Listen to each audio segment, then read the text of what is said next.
everybody asks me, kind of, what do you do? From my parents on down. Just keeping the head coach organized, planning practices, those sorts of things. Staying out of the way was a big part of it, and just trying to help. So that's kind of what I was doing. That was the special assistant type role, so just in case you were wondering. Next thing I'd like to move into is defensively, collaboratively as a staff on defense. We are going to get these kids in the right positions to where they could be successful, meaning we're going to do things that they can do well. So that's kind of where we are as far as defensive staff-wise goes. Leads me into Coach Malloy in the university has agreed to mutually part ways. I want to personally thank him for all he's done, especially with me having conversations and things like that, and everything he's done for this university. Just want to personally make sure I do that and get that handled. Great man right there. And then lastly, kind of pertaining to you guys, get with the our comm staff and stuff and our team and logistics on everything. And I'm sure you've probably already talked to them a little bit, but we'll open up some practice periods out here for you guys so you can do your jobs and things like that. Just want to be respectful to you guys, and just you get with them, they'll tell you when you can and can't. So that's kind of what I wanted to just say.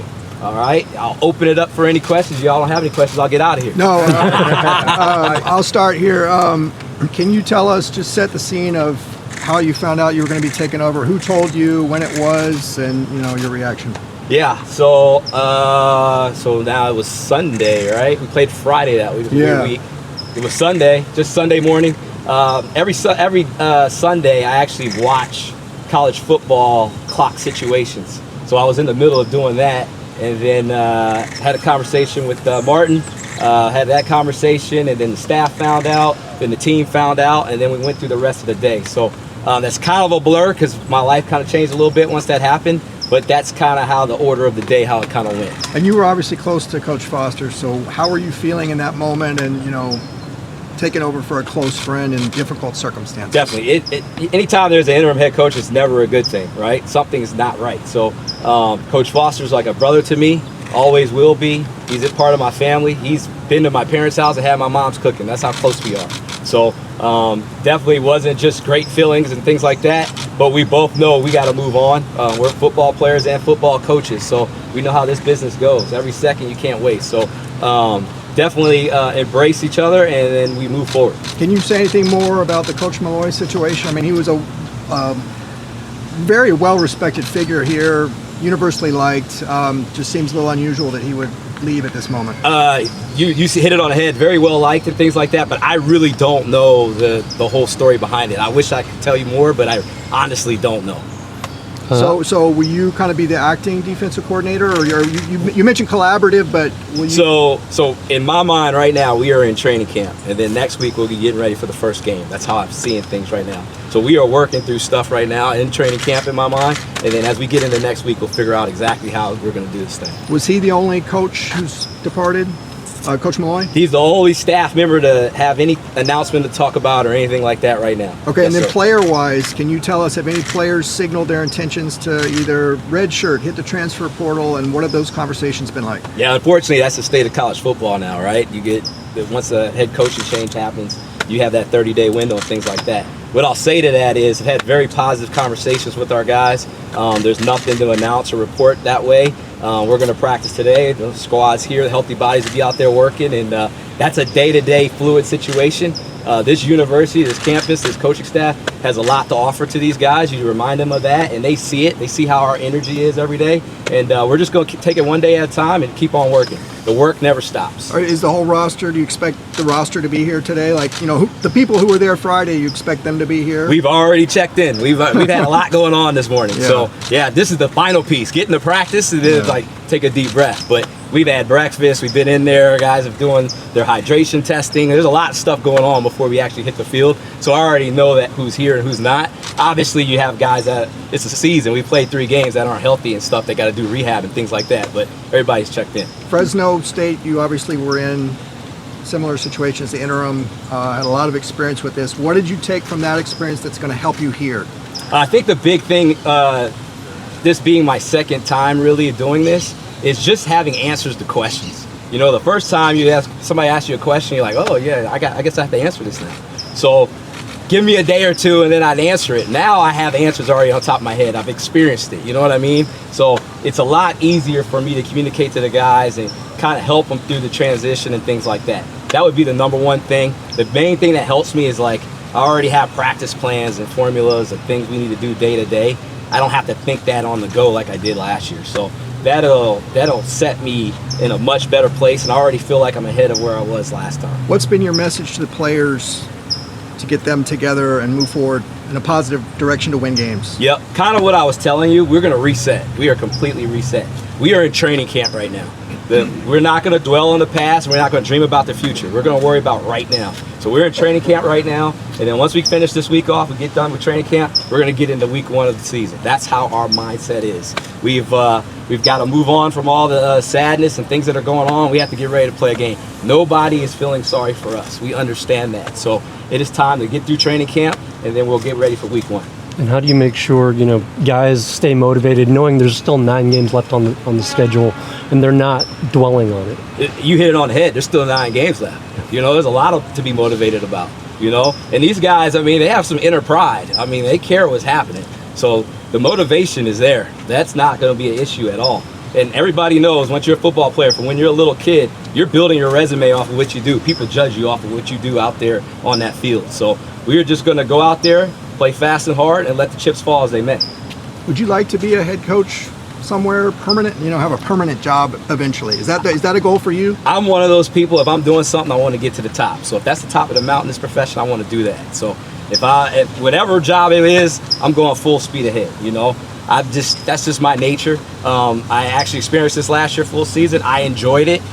Wish you went some more games and things like that. But when you become a head coach, it's a lot less about the ball and more of this off the field stuff. So you either like it or you don't. And I rather enjoyed it. So we're going to keep on building from that. How much introducing yourself to the players did you have to do these last few days? You said your role as assistant to Deshaun was kind of a little more hands-off from the day-to-day necessarily. So how much introducing yourself to players, getting to know them, have you had to do the last few days? Definitely. I kind of took my own initiative to introduce myself as a coach. I was off the field guy kind of thing. I was helping out in the background and things like that. So it was more of me introducing who I am as a coach, telling them my history and things like that, and then how we're going to move forward. So I just acted like I didn't know anybody and full speed ahead on who I am.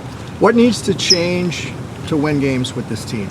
Yeah, I'm not going to say it's about what needs to change. I'm just going to say what we need to do. And what we need to do, we need to change our style of play as far as how hard and how fast and how physical we play, okay? And that has a lot to do with starting with me and the rest of the staff. We have to make sure we simplify things so guys can play full speed ahead and there's less thinking. That's kind of my whole motto as far as coaching goes. Just less thinking and play fast.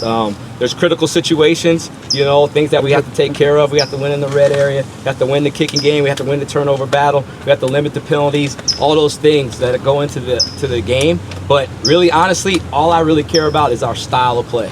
We have to love the way we're playing, and that's the whole focus right now. What are the elements of Coach Foster's system that you want to keep, and what parts you think needs retooling? I was here for a month and a half of Coach Foster's system, and he has his vision, right? But to me, you individually, you have to have your own system, and you have to have that belief system, and it's kind of what I learned from last time I did this. I replaced a legendary coach, and he had his way of doing things that I couldn't emulate. I'm me, I do things my kind of way. So that's kind of how it is right now. I do things my way, and that's the best way for me to do it. I can't be somebody else. I just can't. It's not possible for me. So I'm just going to be me, and let's roll. How would you describe your coaching style? What's your approach? That's a great question. That is a great question. Because, you get, hey, is he a player's coach? And I really don't know what that means. But you get all those type of things. I'm going to tell you this. I'm tough but I'm fair, and I coach with a lot of energy and pride. I care about what's happening. I'm all about the details. All about the details. You take care of the little things, the big things will come. Right? If you don't take care of the little things, the big things become problems. So we're going to be detail-oriented. We're going to play fast. We're going to play hard. There's going to be a lot of love, but there's going to be a lot of tough love too. So that's my mentality. Football is about situations, and you have to handle every situation. The good ones you cheer, the bad ones you discipline. That's basically what it is. What's been the most meaningful advice you've received since you've stepped into this role? Be you. Be you. Both times this has happened, everybody has told me to be you. So that's what I'm going to be. That is like Everybody tells me that. So, and that's kind of where my mindset is anyways, but it's just reaffirming that, hey, you need to be you. So I'm going to be me. What's your message to the assistants and the rest of the coaching staff right now? Yeah, it's easy. We're professional about it, you know. We need to coach these guys. It's hard. They're going to feed off of us. If we go out there and be lazy and act sad and all that type of stuff, that's exactly what's going to happen. So we're going to have all our energy and everything ready to roll, and we are ready to go coach. We've had meetings and things like that, and once we hit this grass, it's on and popping. So we're ready to go. How would you sort of define or measure success for this season? Like, at the end of the season, looking back, what would make you proud of what you've done at UCLA? Definitely, and it's funny, you might judge me on this, but it's not a number, it's not an amount of wins or any of that. It's a style of play. It's a style of play. To me, if your style of play is right, the scoreboard takes care of itself. We need to get out there and give a product that everybody's proud of. That's exactly all I'm worried about. And what do you say to fans? Because, you know, the Rose Bowl been kind of empty recently. What do you say to fans to keep coming out and supporting the players? Keep the faith. Keep the faith. We are working. We are working. We will give you a product to be proud of. That's my number one job, and I'm working at it every day. The players are working at it every day. The practice period's already started. I heard the horn, and we're out here working, ready to go. Keep the faith. We'll give you something to cheer about. That's our job. When it comes to other guys on the coaching staff, is there any of them that you knew well previously, coming to Westwood? It's a small fraternity of coaches, right?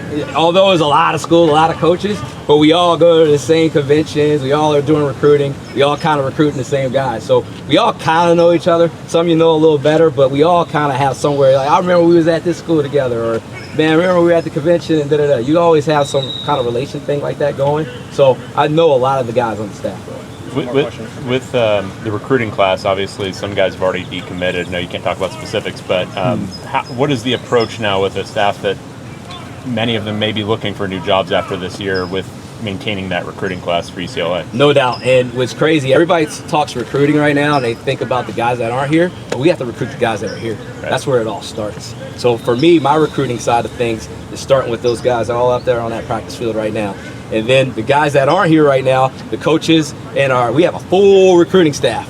This is where they go make their money. So they're in communication with those guys, and they know this is a great place to be. You know, it's a tradition-rich university. So we're just going to keep on sending the message. But ultimately, when everybody turns on the TV and our style of play looks the way that everybody wants it to look, they'll want to be here. So that's the way it goes.